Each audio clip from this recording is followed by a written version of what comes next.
Arrivée, elle alla au-devant de lui, tandis que Marie se tenait assise à la maison. Marthe dit à Jésus, « Seigneur, si tu eusses été ici, mon frère ne serait pas mort. » Amen. Sœurs et frères, peuple de Dieu, chers auditeurs de la parole, bonjour. C'est un jour spécial pour nous, jour de célébration, jour de résurrection, car aujourd'hui, nous sortons du tombeau avec Lazare. Amen. Amen. Le texte qui nous est proposé, ou qui va sous-tendre le message de ce matin, est celui de Jean chapitre 11, versets 1 à 45. Ce texte m'a beaucoup marqué, en ce sens que j'ai lu, j'ai relu, et j'ai beaucoup appris sur la personne de Jésus. J'ai compris que Jésus n'était pas quelqu'un d'émotif. Il n'était pas dirigé par ses émotions, ses sentiments.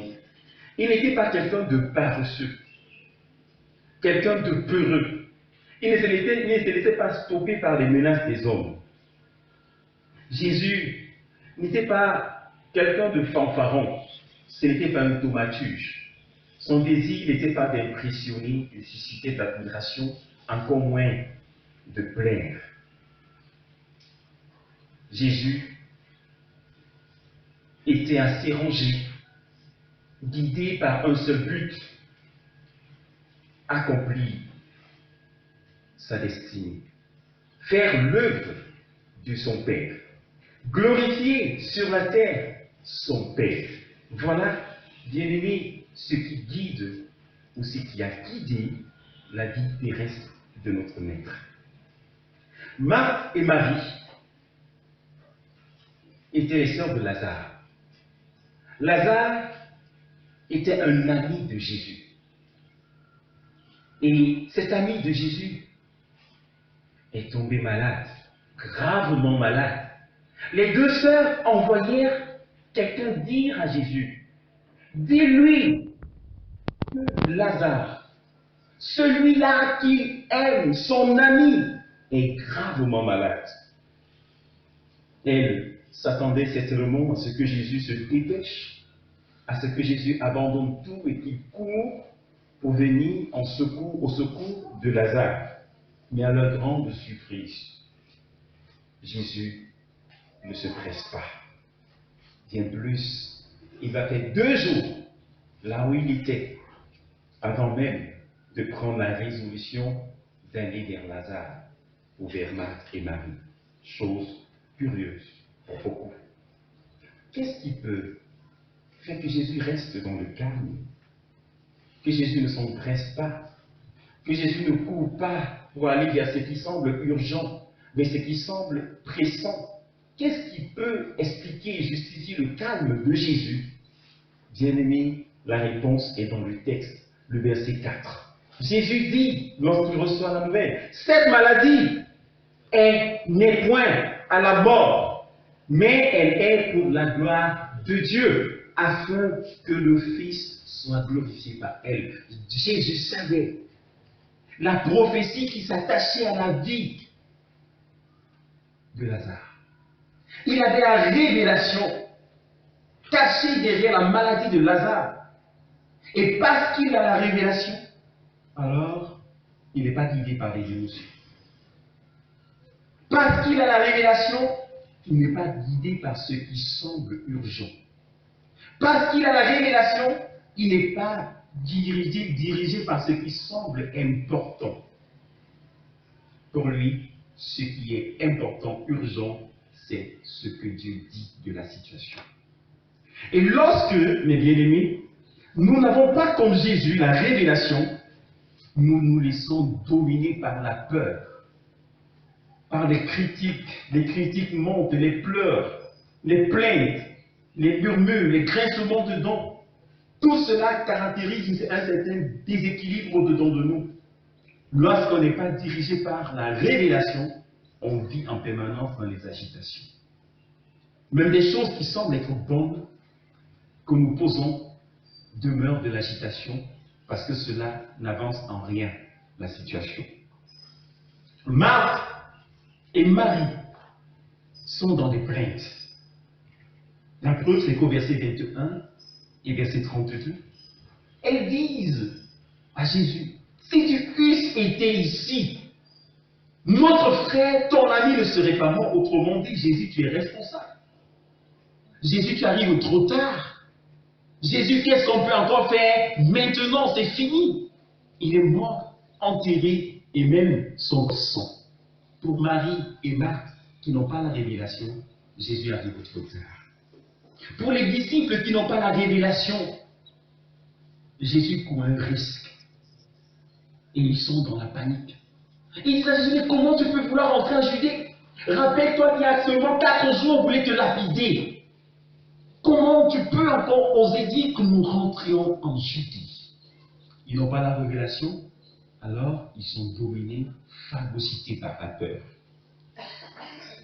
Les Juifs aussi qui n'avaient pas la révélation quant à la mission de Jésus, quant à sa nature divine, demeurent dans les agitations.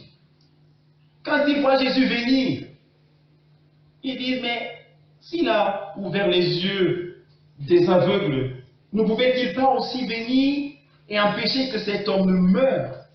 Parce qu'ils ne savaient pas l'agenda de Jésus. Ils ne savaient pas que Jésus avait tout pouvoir, même sur la mort. Pour eux aussi, Jésus arrive trop tard. Bien-aimé, est-ce que tu sais pourquoi Dieu t'a créé? Est-ce que tu sais le mandat prophétique qui est sur ta vie? Est-ce que tu connais la révélation que le Seigneur a sur ta personne? Si tu as la révélation et que tu sais par exemple que tu es appelé à être un prophète des nations, alors sois-en sûr, la mort ne pourra pas te tuer avant que tu n'aies évangélisé les nations. Et même s'il y a la maladie, tu sais que cette maladie-là, ça va se soumettre à l'agenda de Dieu qui est plus grand que la maladie. Parce que tu as la révélation, même dans la maladie, tu es calme. Parce que tu as la révélation, même quand tout le monde s'agit, Covid-19, machin, tu sais que j'ai un mandat avec Dieu. Dieu m'a appelé pour ceci. Tant que tout n'était pas accompli, Jésus ne pouvait pas mourir. Jésus n'est mort que parce qu'il avait fini de faire ce que le Père l'a appelé à faire. Est-ce que toi, tu sais pourquoi Dieu t'a créé? Si tu le sais, tu seras calme. Tu seras focalisé sur l'objectif. Qu'est-ce que je suis appelé à faire? Tu vas gérer ton temps de manière rationnelle, de manière judicieuse. Et toute minute, toute action que tu poseras, ce sera pour te rapprocher du but. La Bible dit que Jésus, qui connaissait qu'il y avait la révélation, était calme. Il était d'un calme inquiétant, un calme imperturbable. Pourquoi? Parce qu'il savait. Et qu'est-ce qu'il savait? Il savait que la maladie de Lazare n'était point à la mort, mais qu'elle était pour la gloire de Dieu, afin que lui, Jésus, le Fils de Dieu, soit glorifié. Par quoi? Par la maladie. Alléluia. Il y a des maladies qui concourent à glorifier le nom de Jésus. Il y a des maladies qui concourent à révéler la gloire de Jésus. Il y a des maladies qui concourent à révéler la seigneurie de Jésus. Est-ce que nous sommes suffisamment intelligents pour comprendre?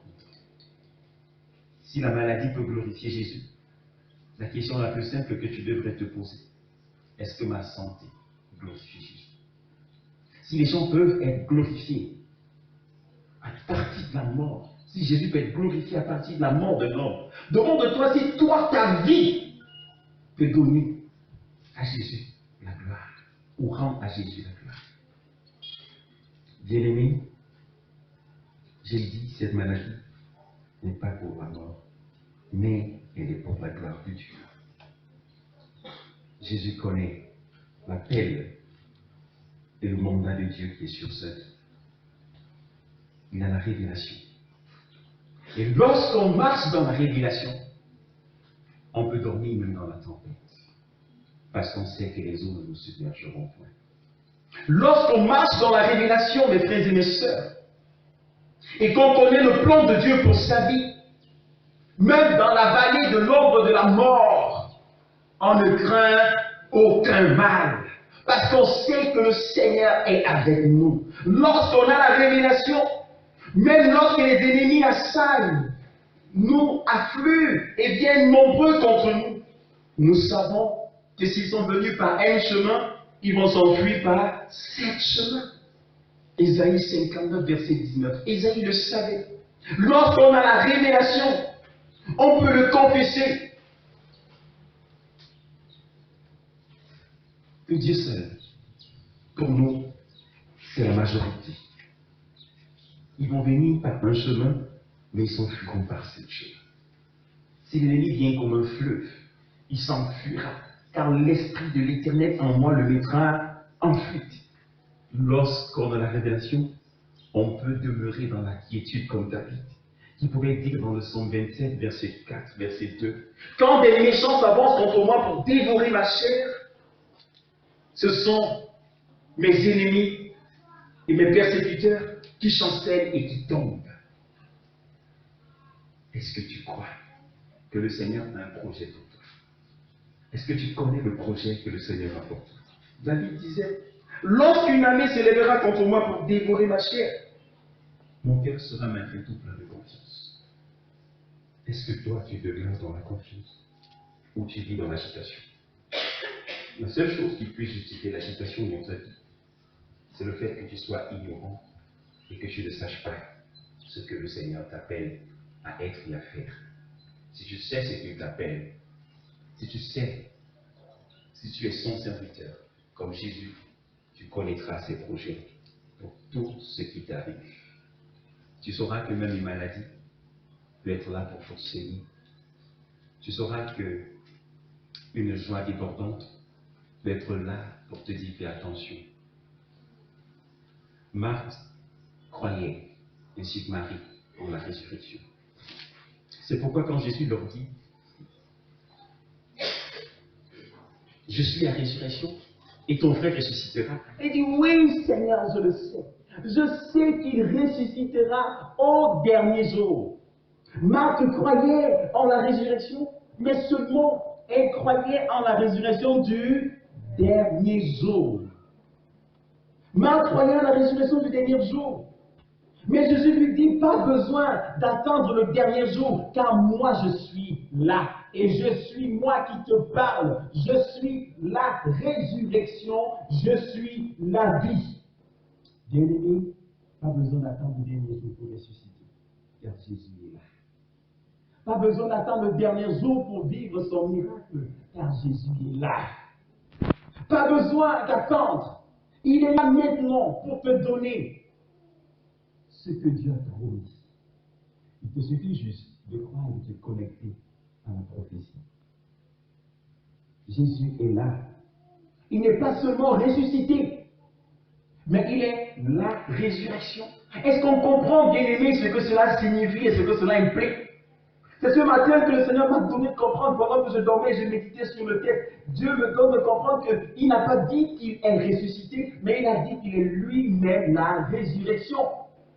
Jésus est ressuscité, ça veut dire qu'il a vaincu la mort.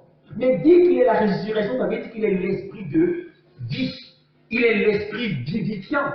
Il est l'esprit qui donne la vie au corps mortel ou au corps mort. Donc si Jésus est là, alors on vit chaque jour la Pâque. On vit chaque jour le miracle de la résurrection.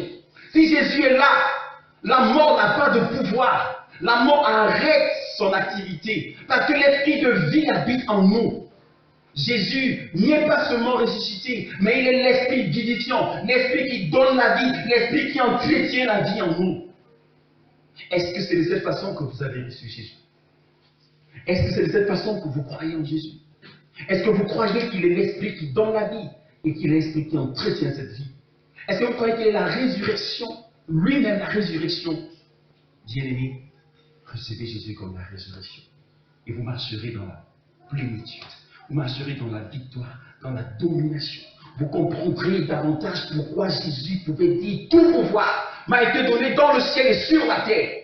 Et maintenant je vous envoie. Jésus nous envoie avec tout pouvoir. Sur quoi? Sur la mort et sur tout ce qui se meut sur la terre. Pourquoi? Parce que lui, l'esprit vivifiant est en nous. L'esprit de la résurrection est en nous. Alors nous ne descendrons pas dans le tombeau. Alors nous ne serons pas décomposés. Parce que l'esprit de vie est avec nous. Alléluia. La Bible dit, concernant le cas de Lazare, il y a beaucoup de choses, mais hélas, le culte ne dure plus qu'une heure.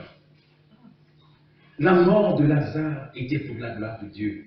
Comment comprendre que la mort de Lazare était pour la gloire de Dieu?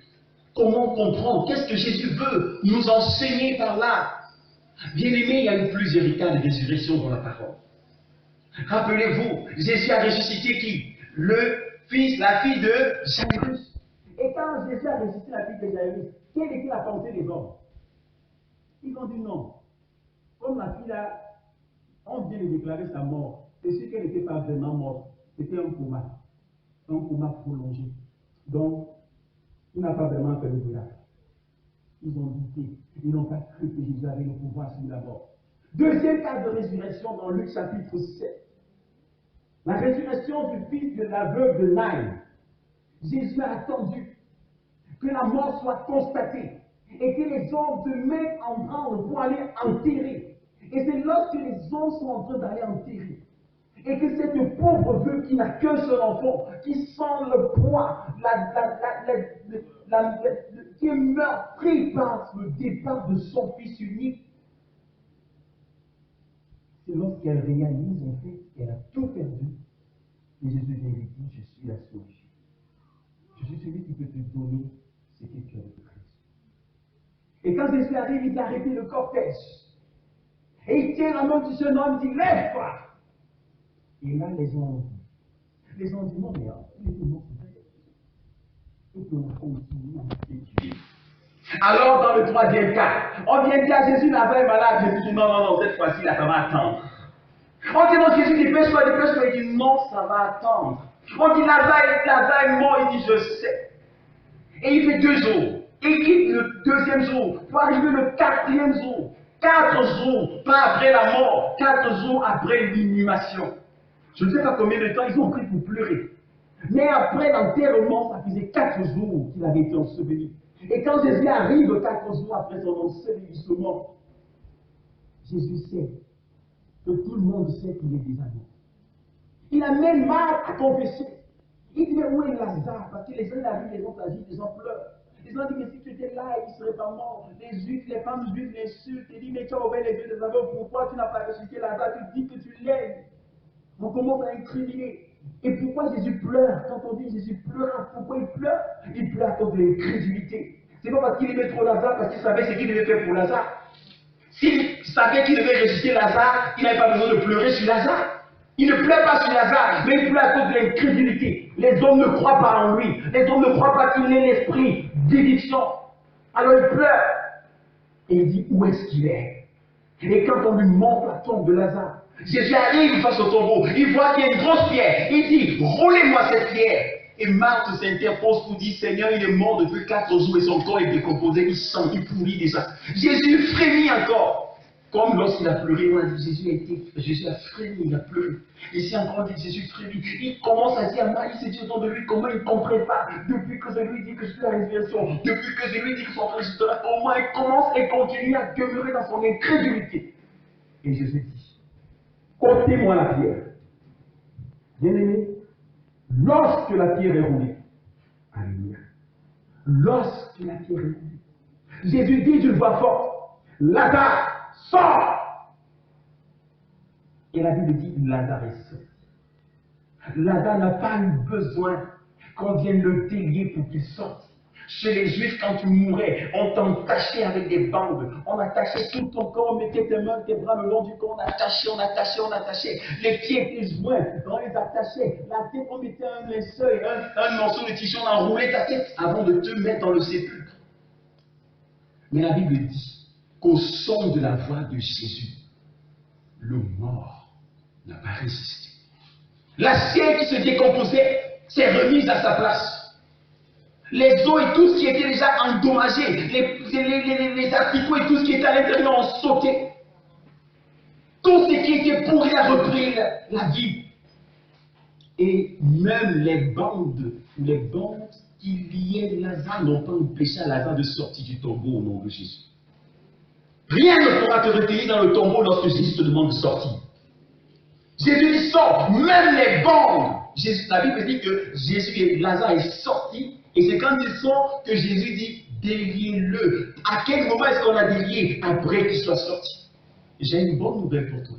Si tu crois, si tu t'attaches à Jésus, si tu ne doutes pas par la foi, et que l'esprit de la résurrection en toi, tu sortiras vivant du tombeau. Rien ne pourra te retenir, parce que la voix de Jésus est plus grande que la voix de tes ennemis. La parole de Jésus est plus puissante que la parole de tes ennemis. Lorsqu'il m'a dit, lève-toi, sors, tu sortiras. Les bandes vont se délier. Et tes ennemis ne pourront que contempler la gloire du Dieu de la résurrection qui te dirige. Voilà comment Jésus devait être glorifié. Voilà comment la mort de Lazare devait concourir à rendre grâce, à célébrer le nom de Jésus. Les gens avaient toujours vu Jésus comme un petit enfant de mal, comme le petit-fils du charpentier. Mais ce jour, ils ont eu l'occasion de confesser, de confirmer que Lazare était mort, que Lazare pourrissait, que son corps sentait. Mais malgré tout, Jésus a redonné la vie à ce corps pourri. Quelle que soit ta pourriture, quel que soit ton état d'avancement dans la décomposition, Jésus aujourd'hui veut te donner la vie. Il est en train de m'envoyer te dire, sors, sors du tombeau.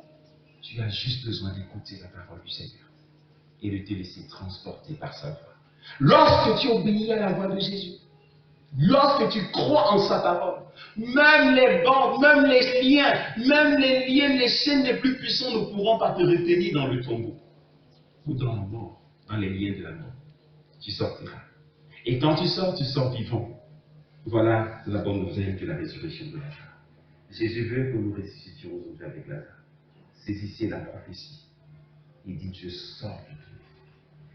Tous les tombeaux dans lesquels les hommes m'avaient englouti, je sors. Quelle que soit la puissance des siècles, je sors. Quel que soit le décret, quel que soit le nombre de jours que j'ai mis dans le tombeau, je sors. Quel que soit mon état de décomposition, je sors du tombeau. Ressuscite avec tout ce que Dieu t'a donné, comme héritage, comme bien, comme faveur, comme opportunité. Et entre dans la gloire. Les gens courent après la bénédiction. La seule bénédiction qui est éternelle, c'est celle qui vient de Dieu. C'est pourquoi ne recherche pas la bénédiction, cherche Dieu. La bénédiction, bien-aimé, n'est pas une promesse dans la Bible. La bénédiction dans la parole de Dieu est une alliance. Dans Matthieu chapitre 6, je crois, verset 33, Jésus dit, cherche premièrement le royaume des cieux et sa justice, et toute autre chose, toute autre bénédiction, toute autre faveur te seront données comment? Par-dessus. Ça veut dire que si tu es attaché à Dieu, toutes les bénédictions, toutes les faveurs deviennent ta part. Pas besoin de faire des efforts. Ce que tu dois faire comme effort, c'est t'attacher à Dieu. Et aujourd'hui, attache-toi à Dieu. Crois en Jésus qui est l'esprit de la résurrection. Ne cherche pas la bénédiction, cherche Dieu.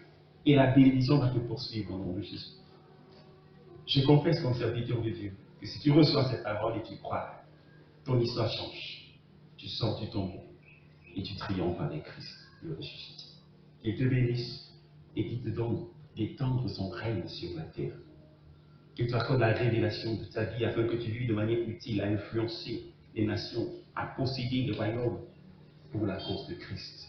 Christ vivait pour glorifier le Père. Toi, vis pour glorifier le Fils. Car comme le Père a envoyé le Fils t'a envoyé. Que le Seigneur nous aide à comprendre et à vivre sa parole et qu'il nous donne aujourd'hui cet esprit vivifiant pour que nous vivions éternellement avec lui et pour sa gloire. Qu'il vous bénisse et qu'il vous garde dans son amour au nom de Christ ressuscité. Amen. Levons-nous, mes frères et mes sœurs, confessons la foi chrétienne en disant Jésus est Seigneur et Sauveur. Jésus est Seigneur et Sauveur. Est-ce qu'on peut le dire avec une conviction? Jésus est Seigneur et Sauveur. Amen.